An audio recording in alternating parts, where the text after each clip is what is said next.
In this video, we will see properties of whole numbers. We will see closure property, commutativity, associativity, distributivity, and identity property. We have seen these properties in detail in the video properties of numbers. So in this video, we will not discuss in detail. These properties are related to the operations such as addition, subtraction, multiplication, and division. So the operations which were not discussed in earlier video will be discussed here.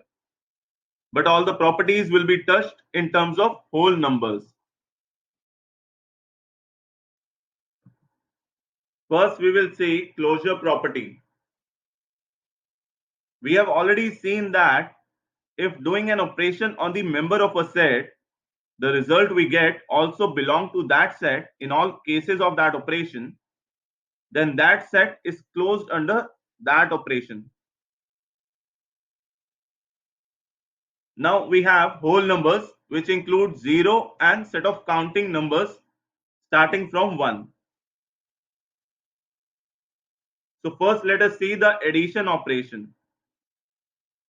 When we add 2 or more numbers, we start from 0 and move forward towards the right side, that is positive side, or where counting numbers are represented. Each number can be represented by those many steps as equal to that number, such as 8 can be represented as 8 steps on number line.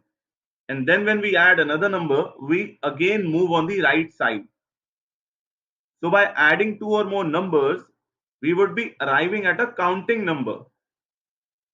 And if we add 0 into 0, like we have 0 plus 0, then we would be staying at 0 itself, which is also part of whole number.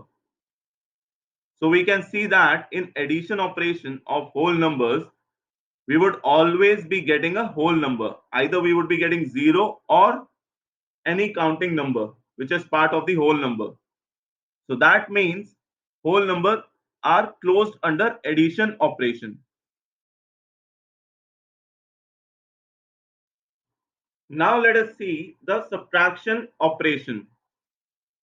When we subtract two numbers, we start from 0 and move forward towards the right side equal to the count of first number, and then reduce from it the count equal to the second number, because we are doing subtraction. If the first number is greater than the second number, we would be arriving at a number which would be a whole number or a counting number. But what if second number is greater than the first number? For example, 6 minus 8 or 14 minus 26 or any such operation like which we have smaller number then minus greater number. Then our answer would be negative. And negative numbers are not part of whole numbers. Whole numbers consist of only positive numbers, that is numbers which we can count, and 0. So we can see that whole numbers are not closed under subtraction, because not in all cases we would get a whole number after subtraction operation. Now we will see for the multiplication operation. Multiplication means repeated addition of a number. When we multiply two whole numbers, then we are actually repeating the count of one counting number, and number of times we repeat is equal to the count of another counting number. For example, when we multiply 26 and 35, it means we are repeating number 26 35 number of times, or we repeat number 35 26 number of times. When we repeat any counting number on the number line, we always land up on the counting number, because we have seen that addition of two or more counting numbers lead to counting number. So therefore, multiplication of two counting numbers where we are actually repeatedly adding one counting number, this will always lead to counting number. Now we can have a situation where a number is multiplied with 0 or 0 is multiplied with 0. In these cases where number is multiplied with 0, so the number is not repeated at all, even once. Since we are starting from 0 initially, we remain at 0 because number is not repeated even once. So we don't move from 0. So answer in these cases is 0, which is also a whole number. So we always get a whole number when we multiply whole numbers. Therefore, whole numbers are closed under multiplication operation. Now we will see for the division operation. We will take an example of division of whole numbers. For example, 3 divided by 4. This means we have 3 items, or we can take 3 burgers, and we need to divide these into 4 people. So each of them would get less than 1, but greater than 0. So between 0 and 1, there is no whole number. Since after 0, the next whole number is 1. So our result in this case is not a whole number. So each person would be getting greater than 0 but less than 1 burger, because we have to divide 3 burgers among 4 people. Also, if we divide 3 burgers into 2 people, then also our answer would not be a whole number, because answer would be greater than 1. Each person would get more than 1 burger but less than 2. Since each person would get more than 1 burger but not 2 burgers, so answer in this case is also not a whole number. So we have seen that whole numbers are not closed under division operation.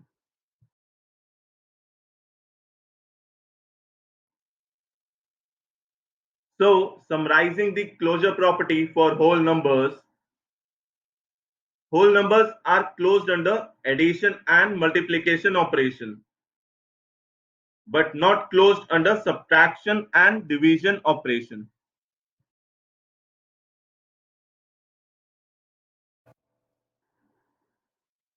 Next is commutativity. This property means if numbers on which we operate are swapped, then result of the operation won't change. The word commute means to travel. So from there comes commutativity. So the swapping of numbers. We have already seen in the properties of numbers video that commutative property holds for multiplication operation, but not for division operation.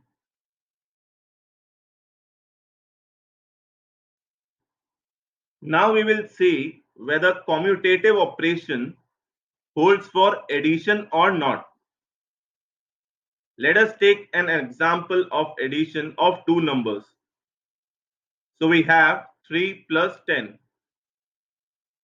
For this operation, we will first move 3 steps and then 10 steps are added into that. Now let us swap the digits. So we have 10 plus 3. So now what is happening is distance equal to 10 steps is moved first, and then distance equal to 3 steps is added. So we have reached to the same place or number in both the cases. From this, we can see that irrespective of where the numbers are placed in addition operation, total count they represent is same. Therefore, the total sum of addition of numbers does not depend or vary with the placement of numbers and is equal to the sum of count of numbers present in the addition. Either we do 3 plus 10 or 10 plus 3, we get 13. And this is valid for any numbers we choose from whole number set. So therefore, commutative operation holds for addition. So commutativity holds for addition operation. Now we will see for subtraction. Example we have is 12 minus 7. For this operation, we will start from 0 and then move 12 steps on the right side. And after that, we take away or reduce 7 steps from that. Now let us swap the digits. So we have 7 minus 12. Now again, we will start from 0 and move distance equal to 7 steps. And then reduce or move in other direction distance equal to 12 steps. Now we can see that in the first equation, we started from 0. Finally, after the operation is completed, we landed up on the positive side at some counting number place which is less than 12. But in the second equation, we finally landed at a place which is less than 0 because we moved beyond the place from which we started. This happened because in the first equation, we moved higher number of steps on the right side as this was in positive. But in second equation, we moved greater number of steps on the left side and we landed on negative side.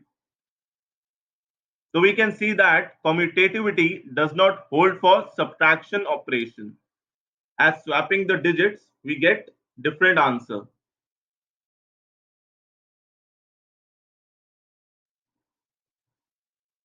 So summarizing the property of commutativity, commutativity holds for addition and multiplication operation, but does not hold for subtraction and division operation.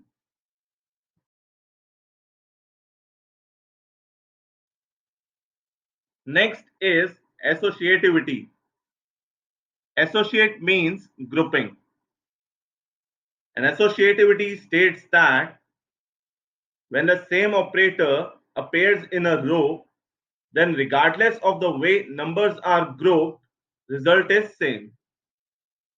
We have already seen in the properties of numbers video that addition is associative, but subtraction is not. Now we will see for the multiplication operation. We have 2 multiplied by, inside the bracket 3 multiplied by 4. And another is inside the bracket 2 multiplied by 3 multiplied by 4. So there is change in the placement of brackets. And depending on the brackets, we will give priority to the multiplication.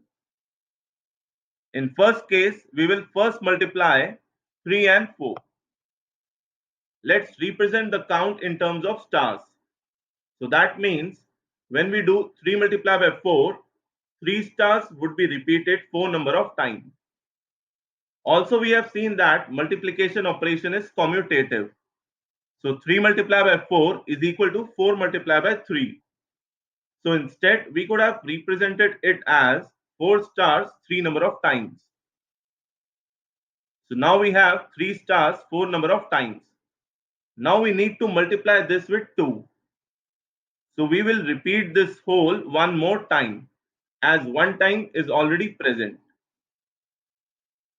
Now we have completed the first statement and in all we have 24 stars.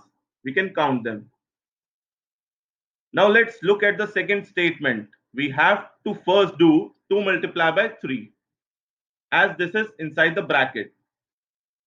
So we represent this by 2 stars repeated 3 number of times. Now we will repeat this whole 4 number of times because we have multiplication with 4. So now we have completed the second statement also. Again, if we count, we'll found that we have 24 stars, same as that we got in the first case. So why this is happening? In the first equation, if we see analytically, we can see that we are also doing 2 multiplied by 3 multiplied by 4 in this case. So in the first statement itself, we are doing as we performed in the second statement. In the first row, 2 stars are there 3 number of times. See this. And there are 4 rows. That is, 2 stars are repeated 3 number of times, and this together is repeated 4 number of times. So when we multiply 3 or more numbers, order in which we multiply does not matter. In whatever order we do, the result would be the same, because each number is getting multiplied with another number, as we have seen in the depiction. So multiplication is associative. Result does not change when we group numbers in a different way and multiply.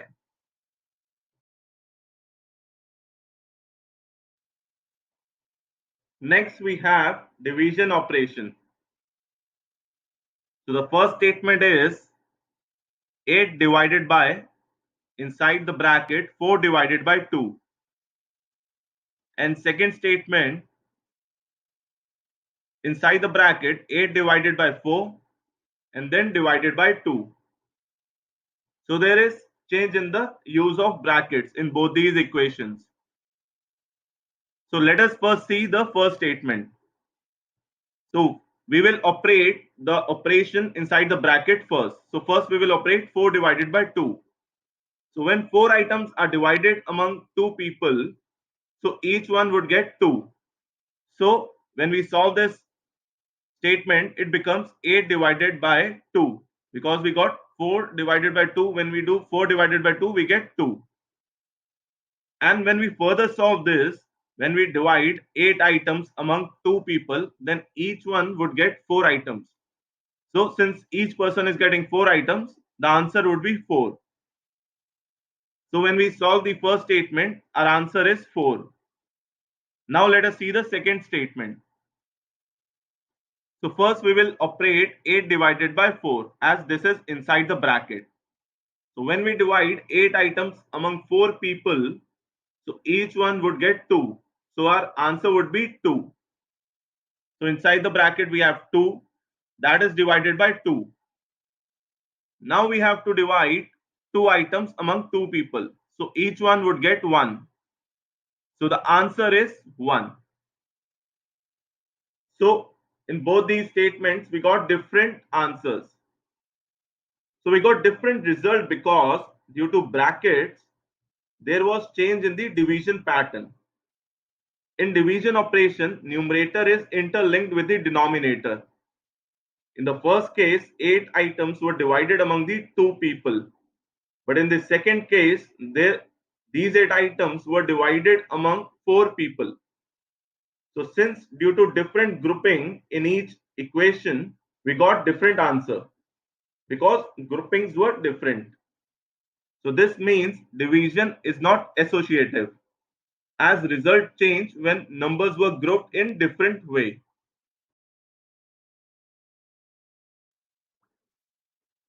So summarizing the property of associativity, addition and multiplication operation are associative, but subtraction and division operation are not associative. Now we will see the property of distributivity. We have seen this in the video properties of numbers. That distribute means to divide something, and distributivity means to divide the given operation on the numbers. But we don't divide all the operations. We divide only those operations which interlinks the numbers.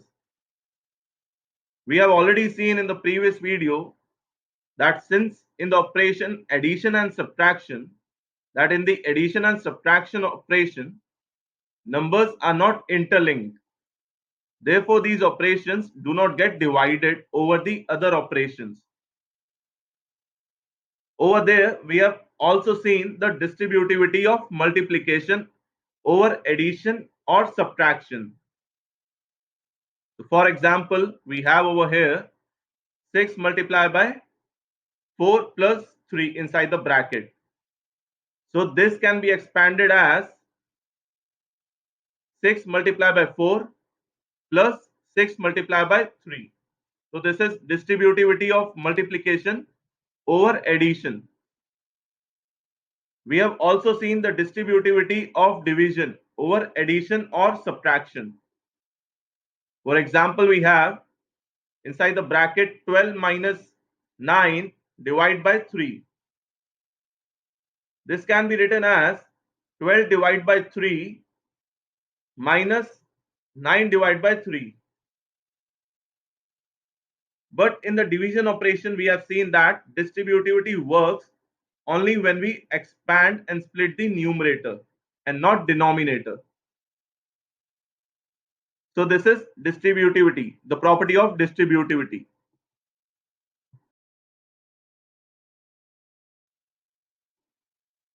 Now we will see identity property.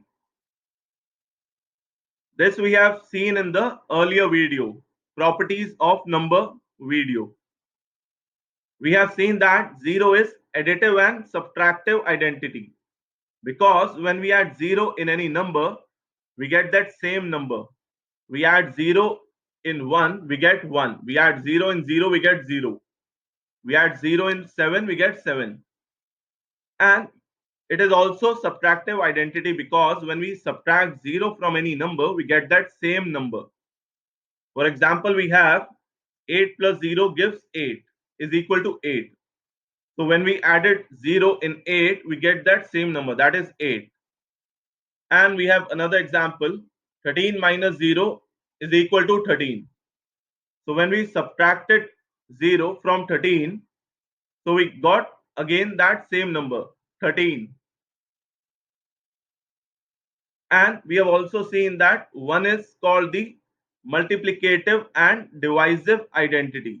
So one is multiplicative and divisive identity, because when we multiply 1 with any number, we get that same number. And when we divide any number by 1, we get that same number again. So here we have example, 7 multiplied by 1, we get 7. And 24 divided by 1, we get 24. So when we multiply any number by 1, we get that same number. And when we divide any number by 1, we get that same number.